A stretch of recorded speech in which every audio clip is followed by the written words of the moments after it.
आप जानते हैं इस एग्जाम शुरू होने के बारे में?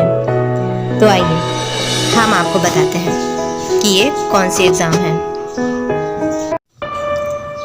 आपकी इस एग्जाम का नाम है कोरोना एग्जाम।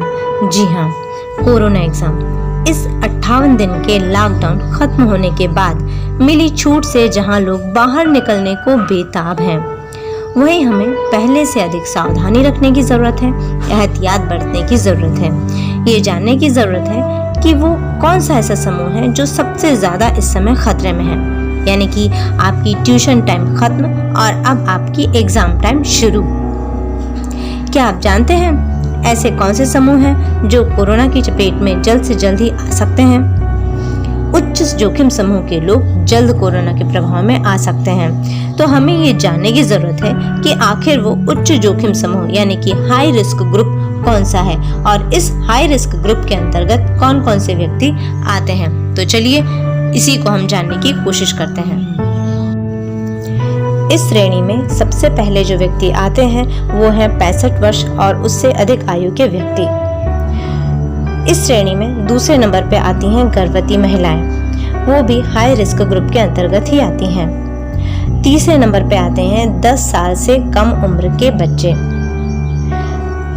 इसके अलावा और भी हैं जो इस ग्रुप के अंतर्गत आते हैं, जैसे ऐसे व्यक्ति जो गंभीर रूप से बीमार हों, जैसे उच्च रक्तचाप, अस्थमा, हृदय रोग, मधुमेह और किडनी से संबंधित बीमारी वाले लोग हाई रिस्क ग्रुप के अंतर्गत आते हैं। कम रोग प्रतिरोधक क्षमता वाले व्यक्ति जैसे कैंसर, धूम्रपान करने वाले, अंग प्रत्यारोपण करवा चुके और HIV रोगी भी हाई रिस्क ग्रुप के अंतर्गत ही आते हैं। ऐसा नहीं है कि ये लोग अपना बचाव नहीं कर सकते। यदि थोड़ी सी सावधानी रखी जाए तो ये लोग कोरोना संक्रमण से बच सकते हैं। ध्यान रहे, हाई रिस्क ग्रुप वाले व्यक्ति घर से बाहर बिल्कुल भी न जाएं और अगर बाहर से कोई व्यक्ति आता है तो ऐसे व्यक्ति से पर्याप्त दूरी बनाकर रखें।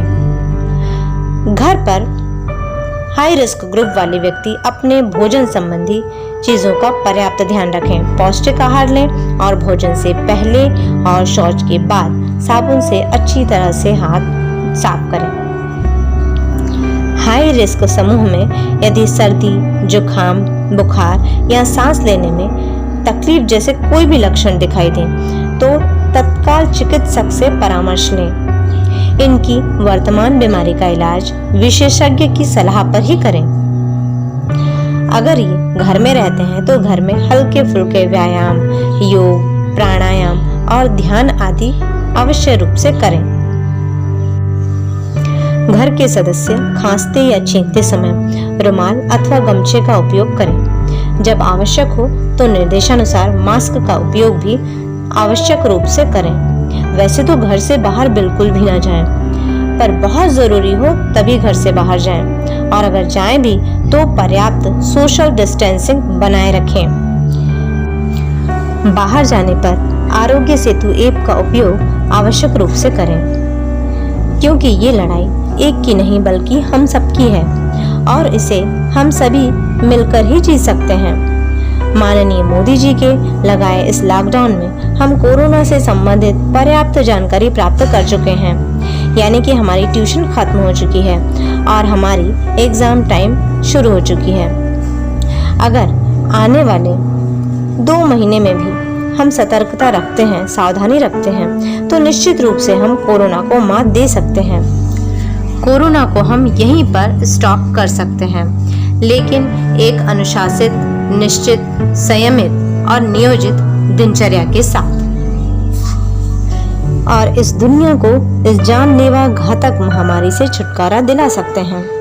तो आइए हम सभी मिलकर ये संकल्प करते हैं कोरोना मुक्त भारत बनाने का, कोरोना मुक्त इस दुनिया को करने का। हम सभी मिलकर ये संकल्प लेते हैं कि हम सभी मिलकर सारे नियमों का पालन करेंगे और दूसरों से भी कराएंगे। हम कोरोना से खुद भी बचेंगे और इस दुनिया को भी बचाएंगे।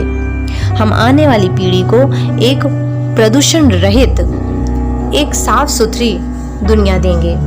इसी के साथ जय हिंद, जय भारत।